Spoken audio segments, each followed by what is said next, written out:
let's let's go to our esteemed Honorable Paul Hellyer of Canada. We would give you 20 minutes, sir. Thank you very much, Mr. Chair, and thank you for giving me this opportunity to speak. And thank you, Steve, for the invitation. My name, as I said, was Paul Hellyer. I'm a former Minister of National Defence for Canada. I served in 3 governments during a total of 23.5 years as a Member of Parliament. Although as Minister of National Defence, I had sighting reports of UFOs. I was too busy to be concerned about them at the time because I was trying to unify the Army, Navy, and Air Force into a single Canadian Defence Force. And that itself was a kind of battle to the finish. So this was not high on my agenda. But about 10 years ago, I started getting interested due to a young man from Ottawa sending me material on the subject. I told him I was too busy to read it, but he had confidence that someday I would. He sent me a copy of Colonel Corso's book, The Day After Roswell. It took me a while to get around to reading it, but I took it for my summer reading in 2005 and was really impressed with what was contained in it. And what I thought to myself is there are huge issues here, huge issues. And the American people and the people of the world have a right to know what's going on because they're part of it. It's not just an isolated thing. And so after confirming the contents of the book with a retired United States Air Force general, I accepted the invitation of Victor Vigiani, who's over here somewhere, and his cohort, Mike Bird, to speak to a symposium at the University of Toronto. And I said, UFOs are as real as the airplanes flying overhead. That gave me the dubious distinction of being the first person of cabinet rank in the G8 group of countries to say so unequivocally.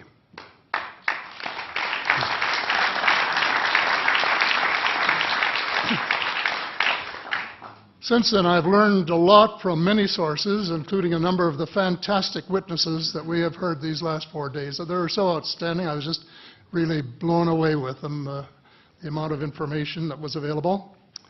And I appreciate every single one of them. But because I'm not a ufologist, I'm a politician, there are only a few things that I want to add in that particular realm. First is that about in the 1960s sometime, it was a flotilla of UFOs headed south that crossed into NATO territory in Europe. And the Commander-in-Chief of the Supreme Allied Headquarters in Europe was naturally very shaken. Fortunately, or maybe divine providence, before the panic button was pushed, the flotilla turned around and headed back north. Obviously, they had thought maybe they were Russian, and they were very concerned about it. Anyway, an investigation was launched into this whole subject, and a document was prepared which concluded that at least 4 species had been visiting Earth for thousands of years.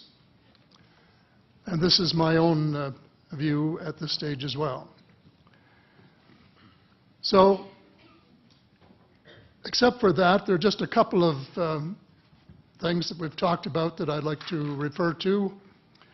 And one was that we were referring to them as they until this morning when Linda Moulton Howe, I think she was the first one, actually named 3 different species. I have brought my latest book called Light at the End of the Tunnel, A Survival Plan for the Human Species, as an aide-memoire, and I name 5 different species here. I'm aware of more now. As a matter of fact, I saw a document just a few days ago that mentioned 20.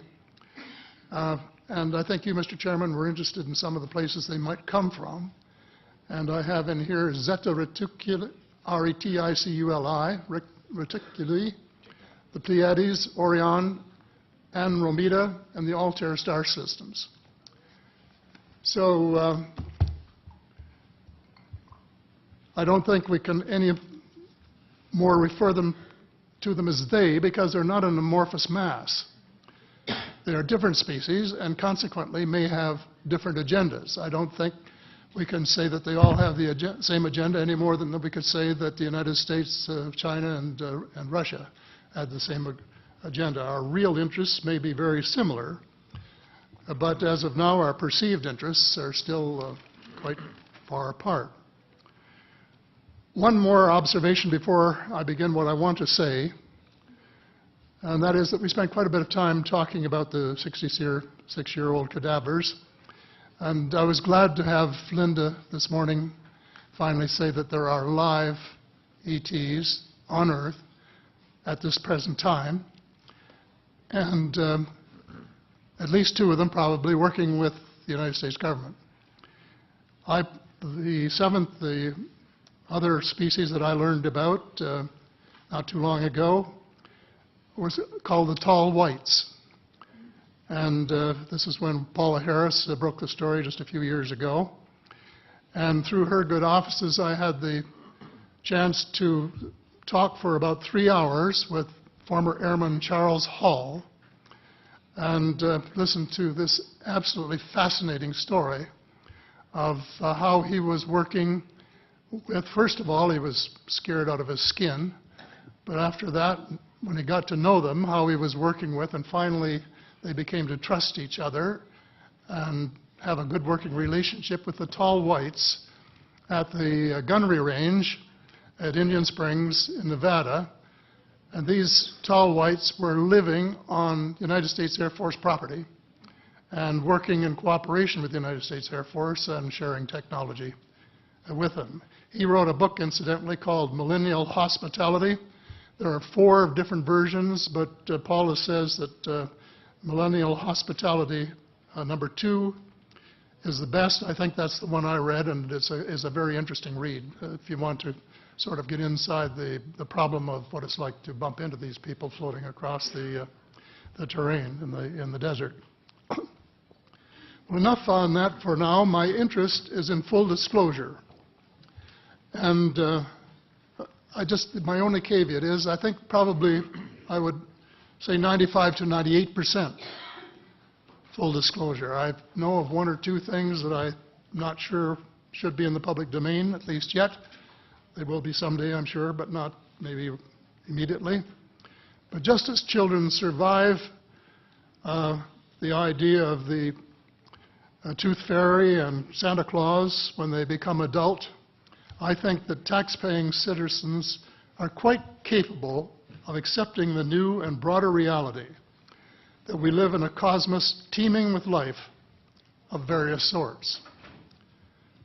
The fact that some other civilizations are more advanced than we are may be humbling, but that could be a necessary step in our survival.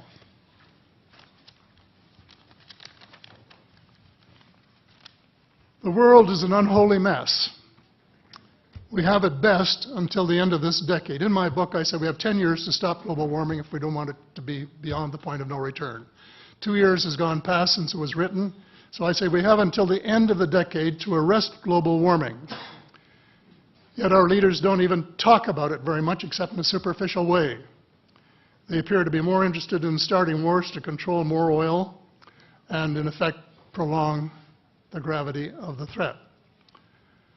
Of course, even if they took the problem seriously, they wouldn't have the finances to finance the transition from oil to the clean economy, to clean energy, because we have an infinitely silly banking and financial system in the Western world.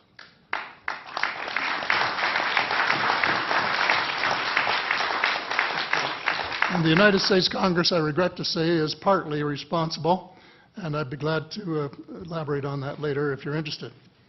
And finally, they need the technology for clean energy. And it exists, and it's being kept secret by the same vested interests who control our destiny.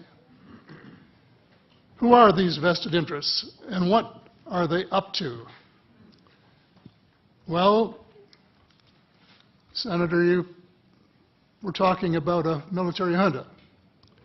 In my opinion, that is true, but I have broadened and deepened the definition to Cabal, and the Cabal comprises members of the Three Sisters: the Council on Foreign Relations, the Bilderbergers, and the Trilateral Commission, the International Banking Cartel, the Oil Cartel, members of various intelligence organizations, and select members of the military junta, who together have become a shadow government of not only the United States, but of much of the Western world. The Council on Foreign Relations is the oldest of the Three Sisters, and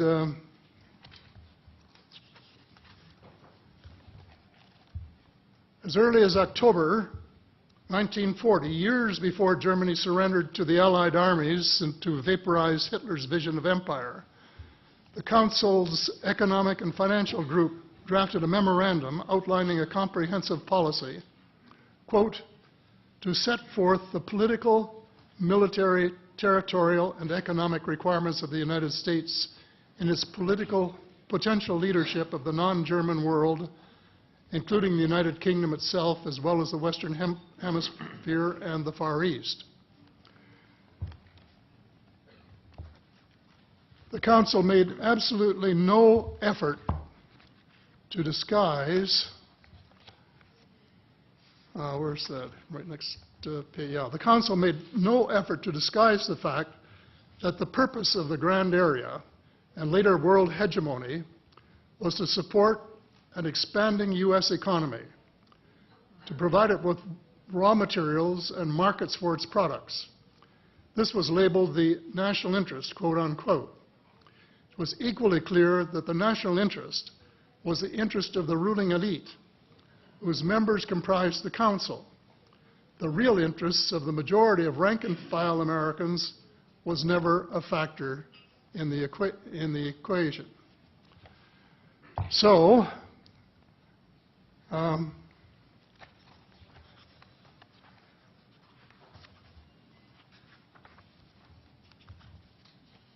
Mr. David Rockefeller, who was a member of all three of the sisters, is quoted as saying this at a meeting of the Bilderbergers in Europe.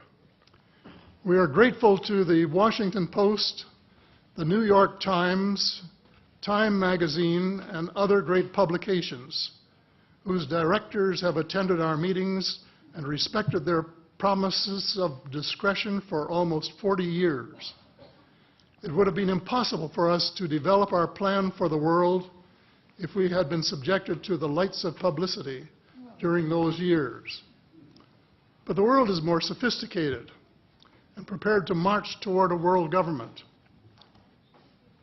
The supranational sovereignty of an intellectual elite and world bankers is surely preferable to the national autodetermination practiced in past centuries. He, of course, pretended he didn't say that, but the witness, this is reported by Daniel Estulin, a thoroughly reliable reporter who has written the true story of the Bilderberger Group. And if you want to really get inside of what's been going on there for this long time, that's a good place to go. So anyway, you hear what Mr. Rockefeller said, and so there you have it. The aim of the game is a world government comprising members of the Cabal who are elected by no one and accountable to no one. And according to Mr. Rockefeller, the plan is well advanced. Does this help you to understand why our civil rights are being taken away from us? I say us, because Canada too is included in the grand plan.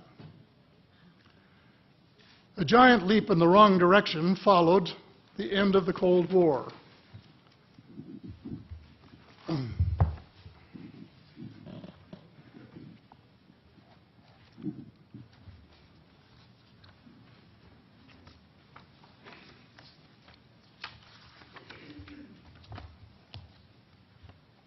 No one could have been happier than I was when the Berlin Wall came down on November the 9th, 1989. The elation on our side of the curtain was near universal, and very significant on the other side as one country after another regained its freedom. Nearly everyone believed that it was the dawn of a new era of peace and prosperity for people everywhere. There was much talk of a peace dividend. The prospects were dazzling in their scope and diversity. It was a unique and God-given opportunity for a new, braver, and fairer world. We blew it. We blew the chance of a lifetime to do good things.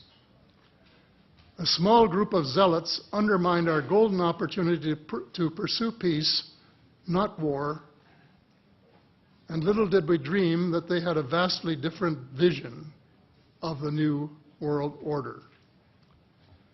Their plan, which is now commonly known as the Project for a New American Century,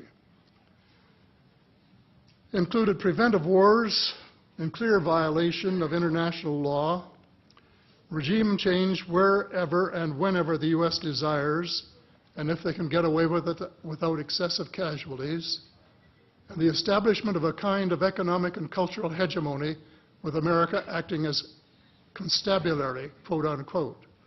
That was their word, globally. This was to be accomplished without authority of the United Nations and without the restraint of existing international treaties. It would involve a military buildup unprecedented in peacetime history and could trigger an arms race, which is precisely the opposite of the peace dividend that the world had rightly looked forward to. The Machiavellian scheme involved secret police, the curtailment of civil liberties in defiance of the U.S. Constitution, and a moribund economy operating way below its potential. Exactly those features for which the Soviet Union was held in contempt. The initial draft of the document was so controversial when it was leaked to the New York Times that it had to be rewritten, but it was not changed very much, just the cosmetics, enough to make it politically acceptable. So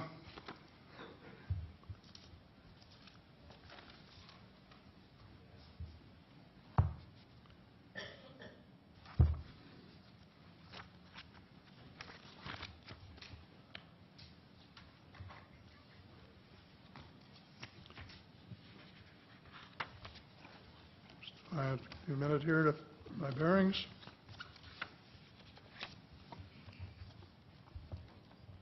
The document said this: well, it may have been easy to persuade President Bush to abandon his stated policy of not getting America more deeply involved in international affairs, but persuading the American people would be more difficult. Sophisticated Americans would question such a giant sea change in policy. The authors of Rebuilding America's Defenses, Strategy, Forces, and Resources for a New Century recognized this difficulty from the outset because their document contained the following sentence: further, I'm quoting, further, the process of transformation, even if it brings revolutionary changes, is likely to be a long one, absent some catastrophic and catalyzing event, like a new Pearl Harbor.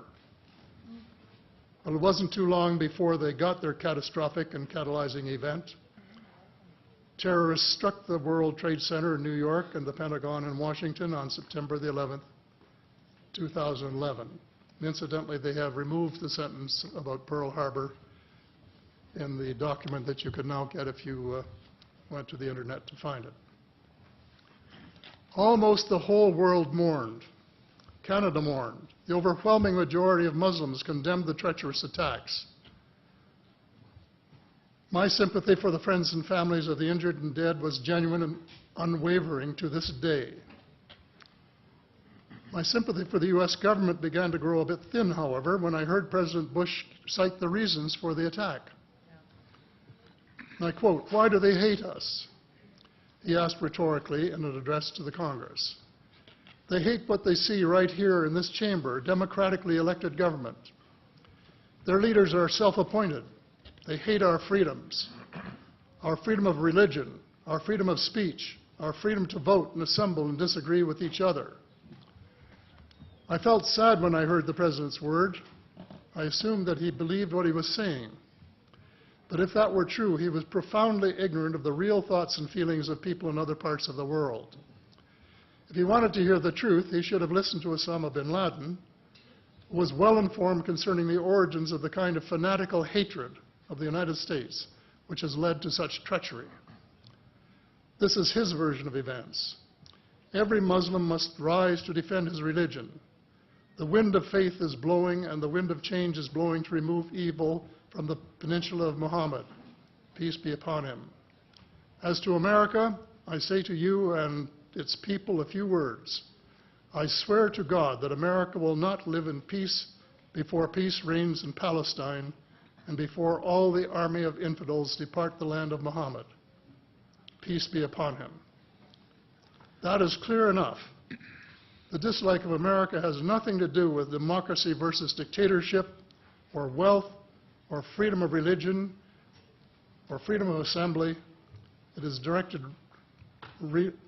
related to American foot-dragging and stick-handling a just settlement of the Palestinian question. Mr. Hellyer, I'd hate to interrupt. Time has expired, but I'm very happy if the panel has no objection to allow another minute or two to finish your statement. How much time do you think you need to finish it? I think probably somewhere between 1 and 5 minutes, most. I think we'll give you 2 minutes to finish your statement, as much as I'd like to grant more. Thank you. Okay. In short, American foreign policy was the root of the conflict. So here we are more than a decade later fighting another war that can't be won. There is no country on earth powerful enough to protect its citizens against fanatical hate, as we learned from the Boston Marathon. And the mere attempt to pursue the impossible pits neighbor against neighbor and the state power structure against everyone. All of the freedoms won by the millions of men and women who fought and died in World War II are being flushed unceremoniously down the drain. The only hope of peace is a negotiated settlement. This will require a paradigm shift in American attitudes. It involves a de facto renunciation of the plan for a new American energy and the adoption of a pledge of cooperation with all humankind to build the kind of world which we are collectively capable of. Young people everywhere need to be challenged by a noble cause. They need to be involved in arresting global warming, creating a banking system that is just and sustainable, and lead the way in the transformation to the new reality that we have to live in harmony with our celestial neighbors, as well as seeking peace on earth. In a word, we have to become spiritual beings and practice the one tenet that the world's major religions have in common, and that is the Golden Rule. In this field, too, and I just want to read one paragraph at this time, if you'll allow me, Mr. Chair. Well, we will allow that, but there's only about 30 seconds, so I hope you can conclude it with that statement. Fast. Thank you. This is from the late Dr. John Mack, an American secular Jewish psychiatrist who became a world leader in interviewing abductees, or experiencers, as he called them, came to this conclusion in a startling book, Passport to the Cosmos.